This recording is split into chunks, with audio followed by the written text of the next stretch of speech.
ನೀವಿನ್ನೂ ನಮ್ಮ ಚಾನಲ್ನ ಸಬ್ಸ್ಕ್ರೈಬ್ ಮಾಡ್ಕೊಂಡಿಲ್ಲ ಅಂದರೆ ರೆಡ್ ಕಲರ್ ಸಬ್ಸ್ಕ್ರೈಬ್ ಬಟನ್ ಒತ್ತಿ, ಹಾಗೆ ಪಕ್ಕದಲ್ಲೇ ಕಾಣೋ ಬೆಲ್ ಐಕಾನ್ ಕೂಡ ಒತ್ತಿ.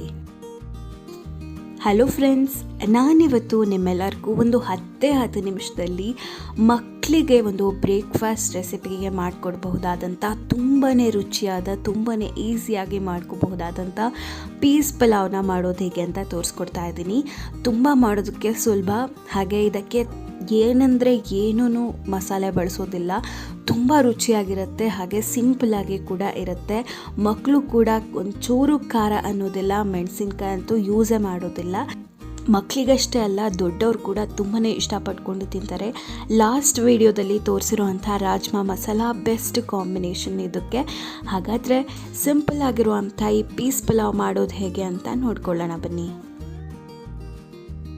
ಮೊದಲಿಗೆ ಒಂದು ಕುಕ್ಕರ್ಗೆ ನಾನು 2 ಟೀ ಸ್ಪೂನ್ನಷ್ಟು ತುಪ್ಪನ ಯೂಸ್ ಮಾಡ್ಕೋತಾ ಇದ್ದೀನಿ. ಮಕ್ಕಳಿಗೆ ಮಾಡೋದ್ರಿಂದ ನಾವು ತುಪ್ಪನ ಹಾಕ್ಕೊಂಡ್ರೆ ತುಂಬ ಫ್ಲೇವರ್ ಕೊಡುತ್ತೆ, ಹಾಗೆ ರುಚಿಯಾಗಿರುತ್ತೆ.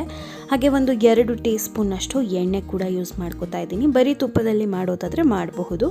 ಹಾಗೆ ಇಲ್ಲಿ ನಾನು ಮಸಾಲ ಅಂತ ತೊಗೊಂಡಿರೋದು ಒಂದು ಚಕ್ರ ಮೊಗ್ಗು, ಹಾಗೆ 2 ಪಲಾವ್ ಎಲೆ, ಹಾಗೆ ಸ್ವಲ್ಪ ಸೋಂಪು, ಇಷ್ಟನ್ನು ಎಣ್ಣೆಯಲ್ಲಿ ಚೆನ್ನಾಗಿ ಫ್ರೈ ಮಾಡಬೇಕು. ಈಗ ನಾನು ಇದಕ್ಕೆ 1 ಟೀ ಸ್ಪೂನಷ್ಟು ಜೀರಿಗೆನ ಹಾಕೋತಾ ಇದ್ದೀನಿ. ಹಾಗೆ ಮಕ್ಕಳಿಗೆ ಮಾಡ್ಕೊಳ್ಳೋದ್ರಿಂದ ಒಂದು ಸ್ವಲ್ಪ ಗೋಡಂಬಿಗಳನ್ನೂ ಕೂಡ ಚೂರು ಮಾಡ್ಕೊಂಡ್ಬಿಟ್ಟು ಇದಕ್ಕೆ ಹಾಕ್ಕೊಂಡಿದ್ದೀನಿ. ಇದು ಆಪ್ಷನಲ್ಲು. ಇದಕ್ಕೆ ನಾವು ಜಾಸ್ತಿ ಏನು ಹಾಕ್ಕೊಳ್ದೇ ಇರೋದ್ರಿಂದ ಸ್ವಲ್ಪ ಟೇಸ್ಟ್ ಬರಲಿ ಅನ್ನೋದಕ್ಕೋಸ್ಕರ ಗೋಡಂಬಿನ ಹಾಕೋಬೇಕು. ಹಾಗೆ ಇಲ್ಲಿ ನಾನು ಹಸಿ ಬಟಾಣಿನ ಹಾಕ್ಕೊಂಡಿದ್ದೀನಿ. ನೀವು ನೆನೆಸಿ ಇಟ್ಕೊಂಡಿರೋಂಥ ಬಟಾಣಿ ಕೂಡ ಯೂಸ್ ಮಾಡ್ಕೋಬಹುದು, ಬಟ್ ಹಸಿ ಬಟಾಣಿ ಹಾಕ್ಕೊಂಡ್ರೆ ತುಂಬ ರುಚಿಯಾಗಿರುತ್ತೆ. ಇದಿಷ್ಟನ್ನು ಚೆನ್ನಾಗಿ ಫ್ರೈ ಮಾಡ್ಕೋಬೇಕಾಗತ್ತೆ. ಗೋಡಂಬಿ ಕಲರ್ ಕೂಡ ಚೇಂಜ್ ಆಗಿದೆ. ಈಗ ಇದಕ್ಕೆ ನಾನು ಸ್ವಲ್ಪ ಬಟಾಣಿ ಬೇಯಲಿ ಅನ್ನೋ ಕಾರಣಕ್ಕೋಸ್ಕರ ಒಂದು ಚಿಟಿಕೆಯಷ್ಟು ಉಪ್ಪನ್ನ ಹಾಕ್ಕೊಂಡ್ಬಿಟ್ಟು ಮಿಕ್ಸ್ ಮಾಡ್ಕೋತಾ ಇದ್ದೀನಿ.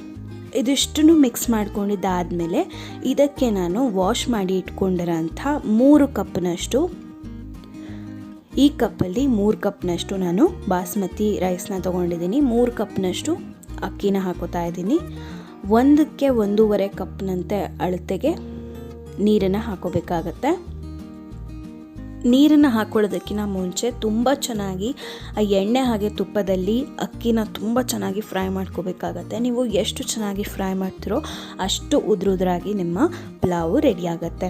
ಸೊ ಈಗ ನಾನು ಒಂದು ಸ್ವಲ್ಪ ಪುದೀನ ಸೊಪ್ಪನ್ನ ಹಾಕ್ಕೊಂಡಿದ್ದೀನಿ. ಇದರಲ್ಲಿ ಬೇರೆ ಫ್ಲೇವರ್ ಏನೂ ಇರೋದಿಲ್ಲ ಮಸಾಲೆ ಪೌಡರ್ದು, ಹಾಗಾಗಿ ಸ್ವಲ್ಪ ಪುದೀನ ಸೊಪ್ಪು ಹಾಕ್ಕೊಂಡ್ರೆ ಚೆನ್ನಾಗಿರುತ್ತೆ. ಹಾಗೆ ಈಗ ನಾನು ನೀರನ್ನು ಹಾಕೋತಾ ಇದ್ದೀನಿ. ಸ್ವಲ್ಪ ಫ್ರೈ ಮಾಡ್ಕೊಂಡಿದ್ದಾದಮೇಲೆ ನೀರನ್ನು ಹಾಕೋಬೇಕಾಗತ್ತೆ. 1ಕ್ಕೆ 1.5 ಕಪ್ನಷ್ಟು ನೀರನ್ನು ಹಾಕೊಂಡ್ಬಿಟ್ಟು 4.5 ಕಪ್ನಷ್ಟು ಅಥವಾ 5 ಕಪ್ನಷ್ಟು ನೀರನ್ನು ಹಾಕೊಂಡ್ರೆ ಸರಿ ಹೋಗುತ್ತೆ. ಇಷ್ಟನ್ನು ನೀರನ್ನು ಹಾಕ್ಕೊಂಡು ಚೆನ್ನಾಗಿ ಮಿಕ್ಸ್ ಮಾಡ್ಕೊಳ್ಳಿ. ಮಿಕ್ಸ್ ಮಾಡ್ಕೊಂಡಿದ್ದಾದಮೇಲೆ ಇದಕ್ಕೆ ನಾನು ಅರ್ಧ ಟೀ ಸ್ಪೂನಷ್ಟು ಮಾತ್ರ ಜೀರಿಗೆ ಪುಡಿನ ಯೂಸ್ ಮಾಡ್ಕೊಂಡಿದ್ದೀನಿ.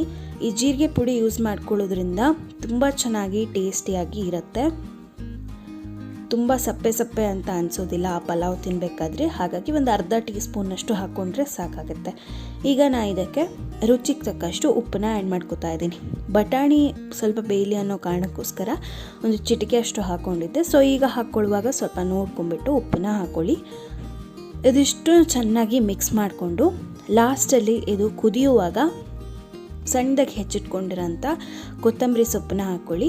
ಕೊತ್ತಂಬರಿ ಸೊಪ್ಪನ್ನ ಹಾಕ್ಕೊಂಡ್ಬಿಟ್ಟು ಚೆನ್ನಾಗಿ ಒಂದು ಸಲ ಮಿಕ್ಸ್ ಮಾಡಿಕೊಂಡು ಇದನ್ನು ಒಂದು ಕುದಿ ಬರೋ ತನಕನೂ ಲಿಡ್ನ ಮುಚ್ಚೋದಕ್ಕೆ ಹೋಗಬೇಡಿ. ಒಂದು ಕುದಿ ಬಂದ ಮೇಲೆ ಲಿಡ್ನ ಮುಚ್ಕೊಂಡ್ರೆ ತುಂಬ ಉದ್ರಾಗಿ ನಿಮ್ಮ ಪಲಾವು ರೆಡಿ ಆಗುತ್ತೆ.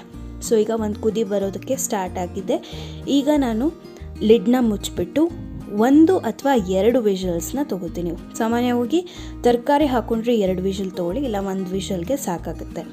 ಸೊ ಈ ರೀತಿ 1 ವಿಷಲ್ ಆದಮೇಲೆ ಅದು ಕಂಪ್ಲೀಟಾಗಿ ಪ್ರೆಷರೆಲ್ಲ ಹೋದ್ಮೇಲೆ ಈಗ ನಾನು ಪಲಾವ್ನ ಮಿಕ್ಸ್ ಮಾಡ್ಕೋತಾ ಇದ್ದೀನಿ. ಮೇಲ್ಗಡೆ ಎಲ್ಲ ಬಟಾಣಿ ಕೂತಿರುತ್ತೆ, ಸೊ ಹಾಗಾಗಿ ಎಲ್ಲ ಕಡೆ ಹೋಗಲಿ ಅನ್ನೋ ಕಾರಣಕ್ಕೋಸ್ಕರ ಮಿಕ್ಸ್ ಮಾಡ್ಕೋತಾ ಇದ್ದೀನಿ. ಇಷ್ಟನ್ನು ಮಿಕ್ಸ್ ಮಾಡಿಕೊಂಡು ನೀವು ರಾಯ್ತ ಜೊತೆಲೋ ಅಥವಾ ಬರೀ ಮೊಸರು ಜೊತೆಲೋ ಅಥವಾ ಲಾಸ್ಟ್ ವಿಡಿಯೋದಲ್ಲಿ ನಾನು ತೋರಿಸಿದ್ದೀನಿ ರಾಜ್ಮಾ ಮಸಾಲ, ಅದಂತೂ ಬೆಸ್ಟ್ ಕಾಂಬಿನೇಷನ್ ಈ ಪಲಾವ್ಗೆ. ತುಂಬ ರುಚಿಯಾಗಿರುತ್ತೆ. ಹಾಗೆ ತುಂಬ ಒಂದು ಪುದೀನ ಹಾಗೆ ಜೀರಿಗೆ ಪುಡಿದು ಫ್ಲೇವರ್ ಸಕ್ಕತ್ತಾಗಿ ಬರ್ತಾ ಇರುತ್ತೆ. ಸೊ ಇಷ್ಟನ್ನ ಮಾಡಿಕೊಂಡ್ರೆ ಸಕ್ಕತ್ತಾಗಿರೋಂಥ ಮಕ್ಕಳ ಫೇವ್ರೆಟ್ ಆಗಿರೋಂಥ ಮಸಾಲೆ ಇಲ್ದಲೇ ಮಾಡುವಂಥ ಪೀಸ್ ಪಲಾವ್ ಸಕ್ಕತ್ತಾಗಿ ರೆಡಿ ಆಗುತ್ತೆ. ಸೊ ನೋಡಿದ್ರಲ್ಲ ಫ್ರೆಂಡ್ಸ್, ಎಷ್ಟು ಈಸಿಯಾಗಿ ಈ ಪೀಸ್ ಪಲಾವ್ನ ಮಾಡ್ಕೋಬಹುದು ಅಂತ. ಸೊ ಖಂಡಿತ ನೀವು ಕೂಡ ನಿಮ್ಮ ಮನೆಗಳಲ್ಲಿ ಟ್ರೈ ಮಾಡಿ ನೋಡಿ, ಹೇಗೆ ಬಂತು ಅಂತ ನನಗೆ ಕಮೆಂಟ್ ಮೂಲಕ ಖಂಡಿತ ತಿಳಿಸಿ. ಹಾಗೆ ಈ ರೆಸಿಪಿ ಇಷ್ಟ ಆಗಿದ್ದರೆ ಪ್ಲೀಸ್ ಲೈಕ್ ಮಾಡಿ, ಶೇರ್ ಮಾಡಿ. ನಮ್ಮ ಚಾನಲ್ನ ಇನ್ನೂ ಸಬ್ಸ್ಕ್ರೈಬ್ ಮಾಡ್ಕೊಂಡಿಲ್ಲ ಅಂದರೆ ಖಂಡಿತ ಸಬ್ಸ್ಕ್ರೈಬ್ ಮಾಡ್ಕೊಳ್ಳಿ. ನಾನು ಎಂದಿನಂತೆ ಇನ್ನೊಂದು ಸೂಪರ್ ವಿಡಿಯೋದೊಂದಿಗೆ ಮತ್ತೆ ನಿಮ್ಮ ಮುಂದೆ ಬರ್ತೀನಿ. ಅಂಟಿಲ್ ದೆನ್ ಟೇಕ್ ಕೇರ್, ಬಾಯ್ ಬಾಯ್.